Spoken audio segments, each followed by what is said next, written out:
naître et grandir avec un diagnostic de microdélétion 22q11. Qu'est-ce que la microdélétion 22q11?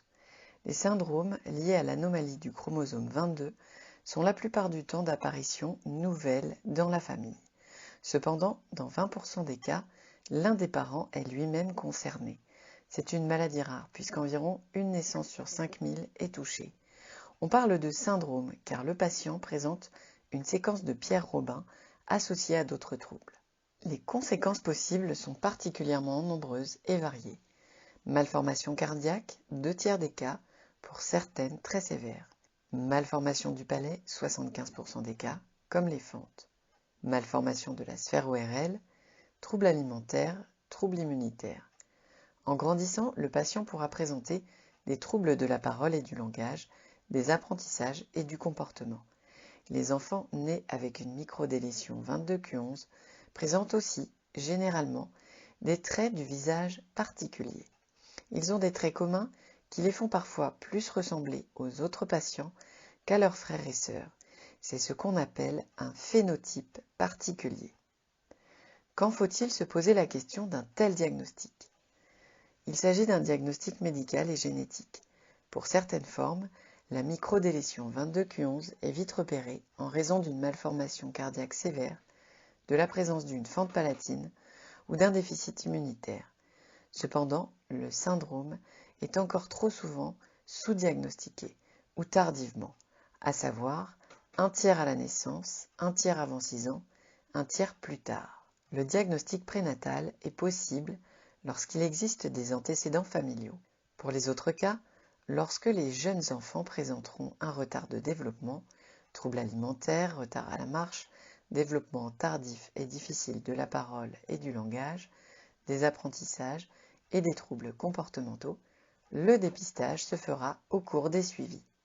L'alimentation perturbée. Pour les nourrissons diagnostiqués avant ou à la naissance, tout commence avec un suivi cardiaque et pédiatrique. Les parents seront en relation avec un centre Spraton, centre pour les syndromes de Pierre Robin et des troubles de succion-déglutition, et MAFAS, centre pour les fentes et les malformations faciales. Les troubles alimentaires sont fréquents. Succion et déglutition peuvent être perturbés avec la fente du palais, fente palatine, ou un voile du palais qui fonctionne mal, incompétence vélaire. Pour téter, il faut pouvoir faire le vide d'air dans la bouche et aspirer. Cet acte est très perturbé en cas de fente du voile du palais ou du palais et du voile. Cependant, ces difficultés peuvent exister également en l'absence de fente visible à l'œil nu. Il existe des fentes masquées, fentes sous-muqueuses. Les parents pourront observer plusieurs signes évoquant ce dysfonctionnement. Un allaitement impossible, un manque de tonus des lèvres et des joues, des passages de lait par le nez, des biberons très longs à prendre, un reflux gastro-œsophagien douloureux. Les fausses routes sont très rares, mais certains bébés nécessiteront d'être nourris avec une sonde nasogastrique ou une gastrostomie pendant quelques semaines, des mois ou plus. L'orthophoniste accompagne les familles dès les premières semaines de vie en expliquant et encourageant la succion du bébé puis la diversification alimentaire. Formé à la prise en charge des troubles alimentaires, l'orthophoniste saura conseiller aussi les bons gestes, matériels et postures qui facilitent l'alimentation. En raison de la séquence de Pierre Robin, la langue peut également être très reculée dans la bouche, dans la cavité buccale, et créer des troubles de la respiration, qu'on appelle troubles de la ventilation. Ainsi, les parents seront attentifs à la respiration de leur bébé pendant le sommeil pour éliminer tout risque d'apnée du sommeil. Le bébé fait-il du bruit quand il dort? Ronfle-t-il? Bloque-t-il sa respiration? Les muscles du voile servent également à aérer l'oreille. Leur dysfonctionnement entraîne donc aussi des otites séromuqueuses. Elles ne sont pas toujours évidentes à repérer car elles ne font pas souffrir le bébé et ne donnent pas de fièvre. Or, l'accumulation d'eau derrière le tympan va réduire la qualité de l'audition et donc le développement du langage. Une acquisition de la parole retardée et altérée. La marche n'est pas le seul apprentissage qui sera retardé.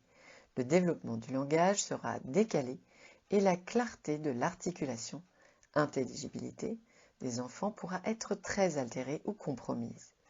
Les troubles auditifs sont fréquents, un dépistage précoce est indispensable. Selon l'équipe chirurgicale, si l'enfant présente une fente palatine, elle sera refermée en 1 ou 2 fois.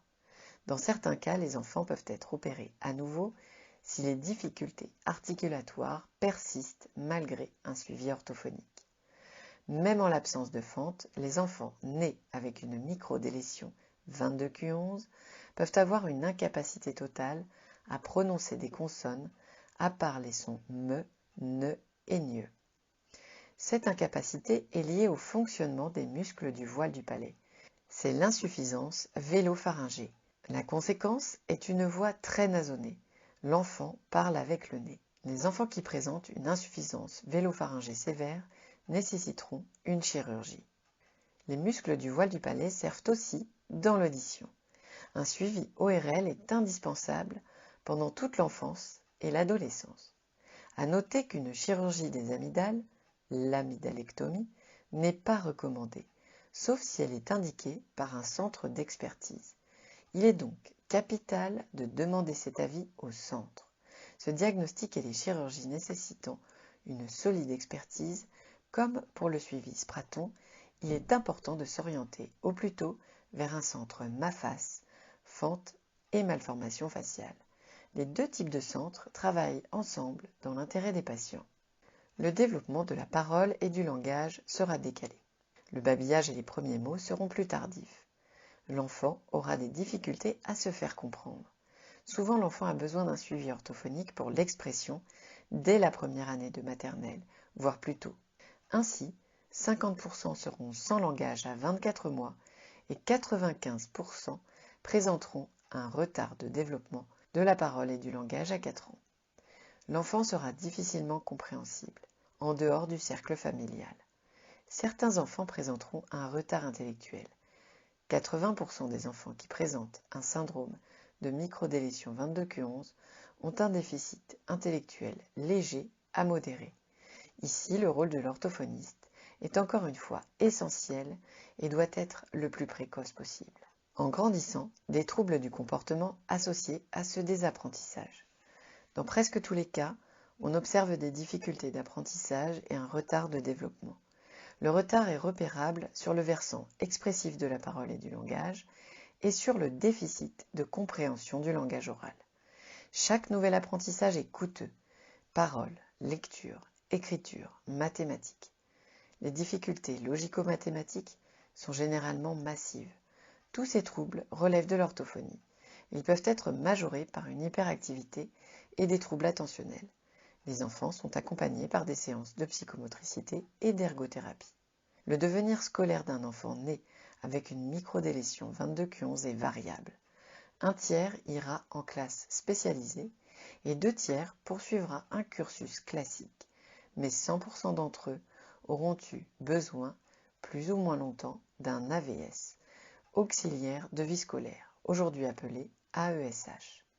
Quelle que soit la sévérité de l'expression du syndrome, le suivi des enfants se fera jusqu'à l'âge adulte et sera de nature pluridisciplinaire. Il implique des évaluations pédiatriques, chirurgicales, ORL, orthodontiques et orthophoniques annuelles. Selon l'enfant, d'autres suivis sont possibles à l'hôpital ou à proximité du domicile.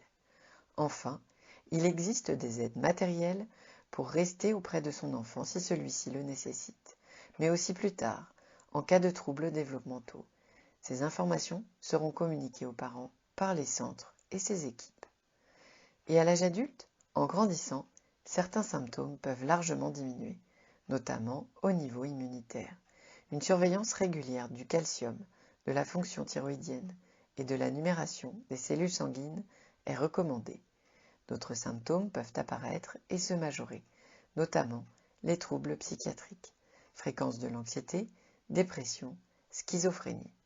Ils sont aussi liés à une difficulté souvent rencontrée par les patients, le déficit de la cognition sociale. Les enfants et les adultes ont en effet du mal à interpréter les émotions des autres et à s'ajuster à eux, que ce soit lors de leur scolarisation ou plus tard dans la vie professionnelle. Ajouté aux troubles attentionnels, c'est la raison d'une insertion sociale parfois compliquée.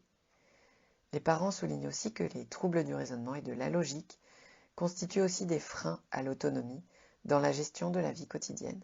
Faire ses courses, calculer, gérer son courrier et les démarches administratives. Les associations. Il existe plusieurs associations de parents d'enfants nés avec un syndrome de Pierre-Robin, isolé ou syndromique.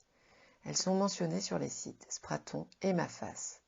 Mais on peut notamment citer l'association Tremplin, qui regroupe l'ensemble des SPR. On recommandera surtout Génération 22, qui bénéficie d'un réseau national particulièrement dynamique et favorise la connaissance des troubles liés à la microdélétion 22q11, du nourrisson à l'âge adulte. Le devenir de chaque enfant est totalement individuel, mais son suivi est toujours pluridisciplinaire. Certains auront suivi des parcours médicaux, chirurgicaux extrêmement lourds, d'autres non. Il est essentiel que les patients et leurs parents soient accompagnés au plus tôt.